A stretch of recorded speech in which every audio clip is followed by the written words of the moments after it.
नमस्कार। बीए द्वितीय वर्ष के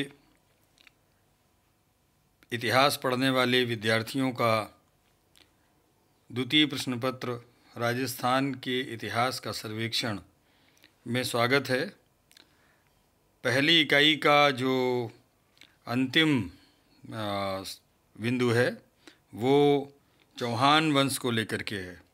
चौहान वंश का राजस्थान के इतिहास में क्या महत्व है, ये इस टॉपिक में आप जान पाएंगे।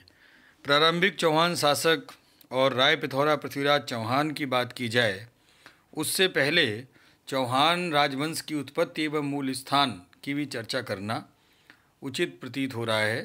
तो आज के व्याख्यान में हम चौहान राजवंश की उत्पत्ति एवं मूल स्थान के बारे में बातचीत करेंगे आपसे, और इस संदर्भ में जो भी आपको शंकाएं हों या कोई जिज्ञासा है वो कमेंट सेक्शन में जाकर के आप लिख सकते हैं, और साथ साथ व्हाट्सएप ग्रुप पर भी अपनी टिप्पणी भेज सकते हैं।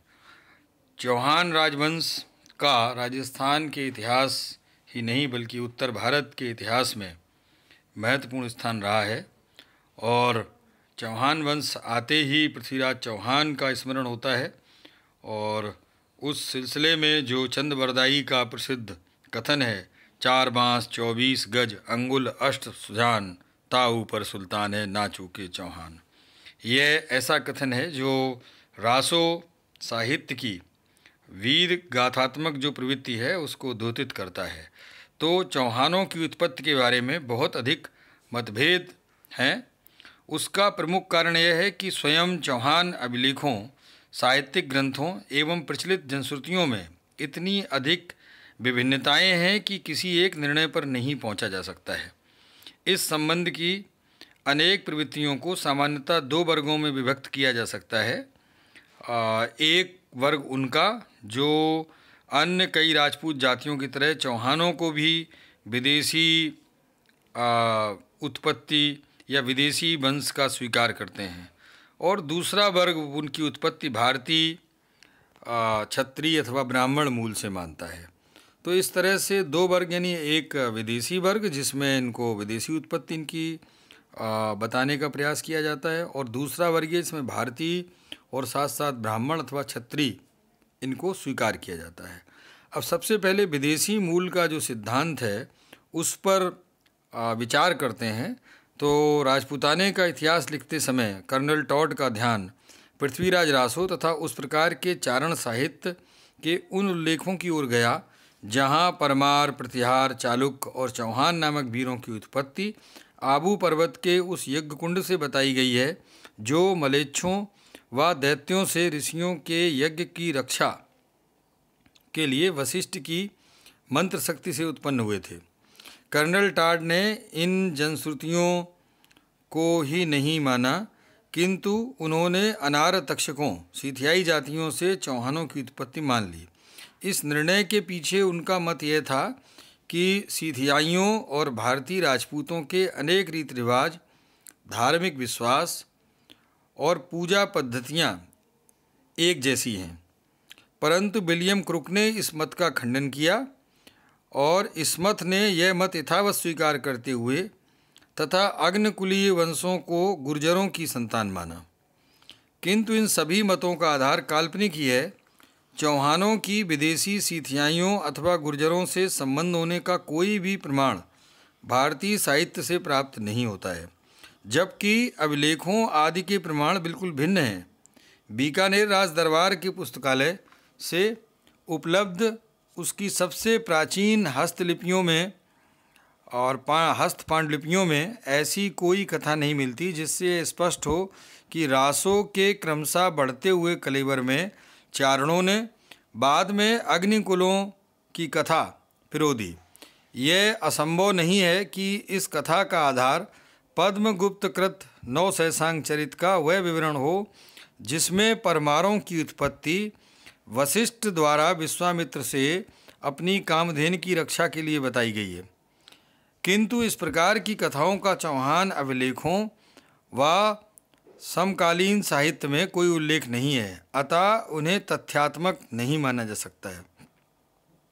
चौहानों की विदेशी गुर्जरों या हूणों की कोई शाखा से उत्पत्ति का सिद्धांत अनेक भारतीय विदों ने स्वीकार कर लिया, जिसमें सर्वप्रथम थे डॉक्टर भंडारकर, जो चौहानों को विदेशी मानने के लिए अधिक प्रभावशाली तर्क देते हैं कि वासुदेव बहमन का एक ऐसा सिक्का मिला है जिसके ऊर्ध्व भाग पर दाहिनी ओर शशानी पहलवी लिपि में सफ वर्ष तेफ श्री वासुदेव तथा उसी भाग पर किनारे की ओर सफ वर्ष तेफ बहमन मुल्तान मलका अर्थात मुल्तान के शासक श्री वासुदेव तथा पहलवी अक्षरों में तुकन जौलिस्तान सदर्पलक्षण अर्थात तक जाबुलुस्तान और सपाद लक्ष्य लिखा हुआ है। उन्होंने इस सिक्के के वासुदेव बहमन को वासुदेव चौहान पढ़ा तथा उसे पृथ्वीराज विजय और प्रबंध कोश में उल्लिखित चौहान वंश के संस्थापक वासुदेव से मिलाया, किंतु दशरथ शर्मा ने इसका खंडन किया है। उनके मतानुसार सिक्के पर केवल वासुदेव नाम नागरी अक्षरों में अंकित है और बहमन सहित शेष लेख शशानी पहलवी अक्षरों में अंकित है। तो इस तरह से चौहानों की उत्पत्ति का ये जो विदेशी सिद्धांत है, इस पर भी अनेक प्रकार की आपत्तियां रही हैं। अब जरा भारतीय जो उत्पत्ति है, जो क्षत्रिय और ब्राह्मण से उत्पत्ति मानते हैं, इस पर चर्चा की जाए तो चौहानों की चर्चा करने वाले संस्कृत साहित्य के ग्रंथों एवं अभिलेखों का अध्ययन करने से ये निष्कर्ष सामने आया है कि वे मूलतः शुद्ध भारतीय हैं, जो मलेच्छों का अंत करने के लिए आगे बढ़े थे, किंतु यहाँ भी संबद्ध साक्ष्यों से भिन्न अर्थ निकालते हुए अनेक विद्वान उन्हें चंद्रवंशी, सूर्यवंशी अथवा ब्राह्मण स्वीकार करते हैं। चौहानों को चंद्रवंशी बताने वाले साक्ष्य द्वितीय पृथ्वीराज के हाँसी अभिलेख तथा चंद्रावती के चौहान शासक लुटिंगदेव के विक्रम संवत 1377 के आबू अभिलेख अपने कथनों में स्पष्ट न होकर भ्रमित प्रतीत होते हैं। तिथि की दृष्टि से रत्नपाल का विक्रम संवत 1176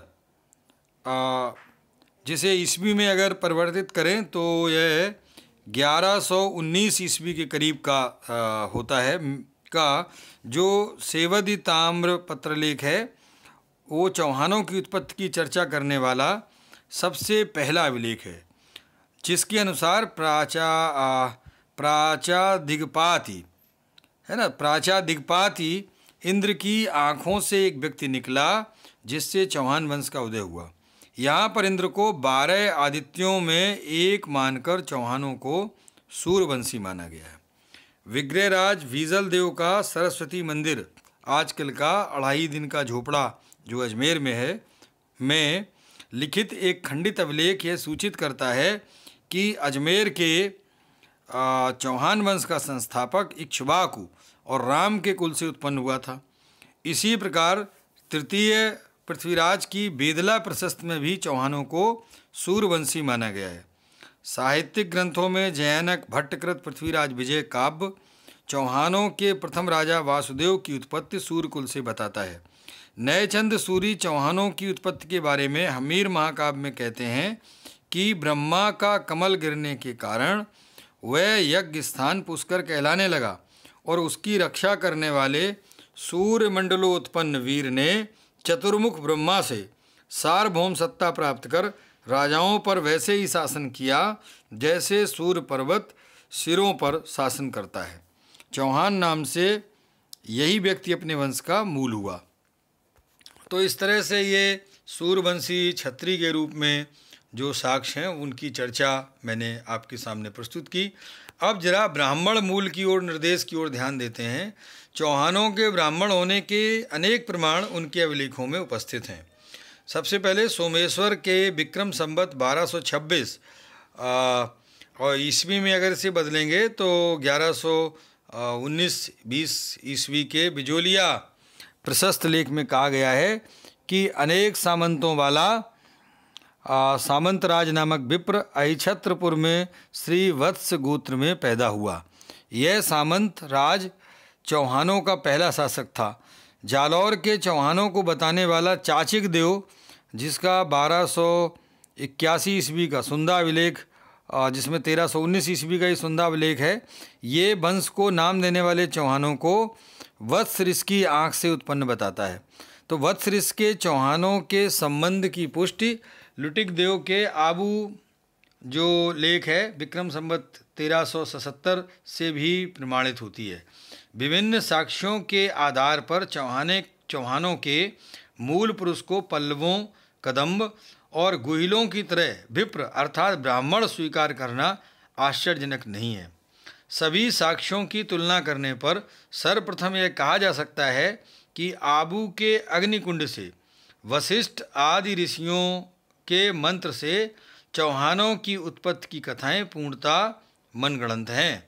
चौहानों के निजी अभिलेखों और उनके समकालीन साहित्य के रचयिताओं ने उनकी अग्निकुंड उत्पत्ति की कथा सुनी भी नहीं थी।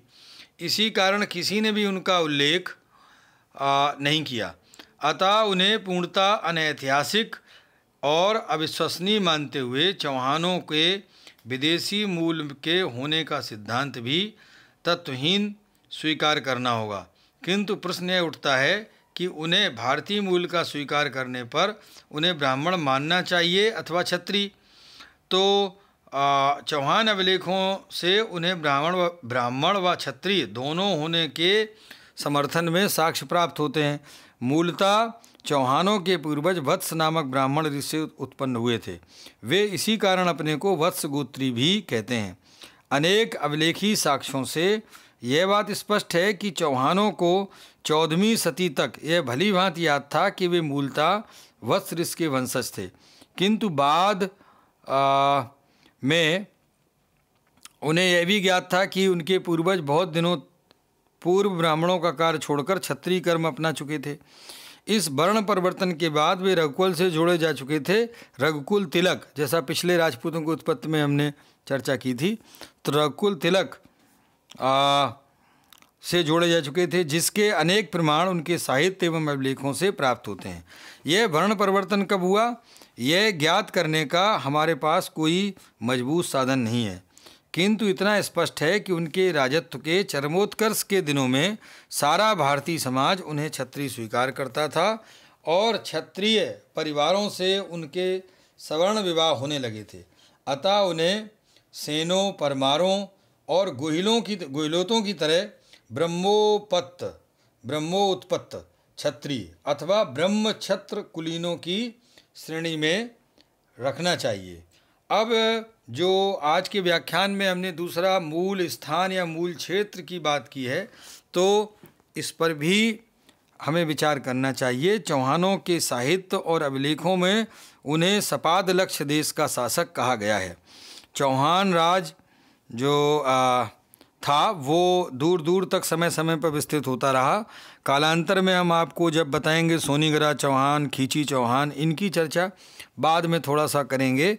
फिलहाल अभी इनके मूल स्थान पर जो बातचीत कर रहे हैं, तो उस सिलसिले में पृथ्वीराज विजय से ज्ञात होता है कि इस वंश के प्रथम शासक वासुदेव की राजधानी सांभर के निकट अनंत देश में थी। यह भी ज्ञात होता है कि पुष्कर क्षेत्र उनका उत्पत्ति स्थान था। इसका समर्थन हमीर महाकाव्य और सुरजन चरित जैसे ग्रंथों से भी होता है। कुछ अभिलेखों में चौहान शासक का संबंध अनंत नामक देश और अहिछत्रपुर नामक राजधानी में से बताया गया है। अनेक साहित्यिक ग्रंथों में उनके शासित क्षेत्रों को जांगल देश की संज्ञा दी गई है। यह कालांतर में उसके बाद का मुझे प्रतीत होता है। तो निष्कर्ष यह निकलता है कि चौहान मूलतः शाकंभरी अर्थात सांभर क्षेत्र से उदित हुए और उनकी प्रारंभिक राजधानी अहिछत्रपुर थी। वे पुष्कर क्षेत्र की ओर बढ़ते हुए अजमेर में शासन करने लगे तथा वहां से दिल्ली तथा आसपास के क्षेत्रों में अधिकृत हो गए। डॉक्टर भंडारकर ने जांगल देश और सपाद लक्ष्य को हिमालय की तलहटियों वाले क्षेत्रों से मिलाया, जो शिवालिक की पहाड़ियों में पड़ते हैं। एक अहिछत्रा उत्तर पंचाल की राजधानी वर्तमान उत्तर प्रदेश में बरेली जिले की आमला तहसील का रामनगर था, किंतु वहाँ से चौहान सत्ता का प्रारंभ स्वीकार नहीं किया जा सकता है। उनका विकास मारवाड़ के उत्तरी पूर्वी हिस्सों से प्रारंभ होकर उत्तर व पूर्व दिशा की ओर अजमेर दिल्ली तक हुआ, जबकि पंचाल देश की राजधानी अहिच्छत्र इसकी विपरीत दिशा में स्थित थी। राजपूताने का इतिहास लिखने वाले अनेक लेखकों ने अहिच्छत्र की पहचान मारवाड़ के नागौर नामक नगर से की है। इसकी पहचान वे इस बात से करते हैं कि अहिच्छत्र जांगल देश की राजधानी की ओर जांगलू अथवा जांगलधर पहले के बीकानेर राज्य के क्षेत्रों व उसके शासक को कहा जाता था, किंतु दशरथ शर्मा इसका खंडन करते हैं और अहिच्छत्र को पुंतला और सांभर के बीच स्थित बताते हैं। स्कंद पुराण के कुमारी खंड में रायभर अथवा साकंभद अथवा सपाद लक्ष्य के उल्लेख से स्पष्ट है कि सपाद लक्ष्य सांभर का विशेषण था, जो कालांतर में सांभर झील के आसपास के क्षेत्रों के लिए प्रचलित हो गया। इसी प्रकार जांगल देश वन्य स्थितियों का सूचक था। चौहानों के जांगल देश को शाकंभरी अजमेर क्षेत्रों के अतिरिक्त और कहीं खोजने की मुझे आवश्यकता नहीं लगती है, और आप यह स्वीकार कर सकते हैं कि शाकंभरी अजमेर यानी सांभर और अजमेर से ही चौहानों का मूल स्थान जुड़ा रहा है, और कालांतर में जिसका विस्तार जो हुआ उसमें हरियाणा का कुछ क्षेत्र आया, दिल्ली का क्षेत्र आया और उत्तर प्रदेश का भी कुछ क्षेत्र आया। अब इस मूल उत्पत्ति या मूल स्थान और उत्पत्ति की चर्चा के बाद हमें अभी इस चौहान वंश के पृथ्वीराज चौहान राय पिथौरा तक की चर्चा करनी है, तो उसको आगे के भागों में हम करेंगे। इस व्याख्यान को यहीं समाप्त किया जा सकता है। तो आप पुनः एक बार मैं आपको याद दिला दूं कि यदि इस संदर्भ में आपको कोई और चर्चा या अपनी टिप्पणी करनी है तो कमेंट सेक्शन में जा कर के आप टिप्पणी करें। धन्यवाद।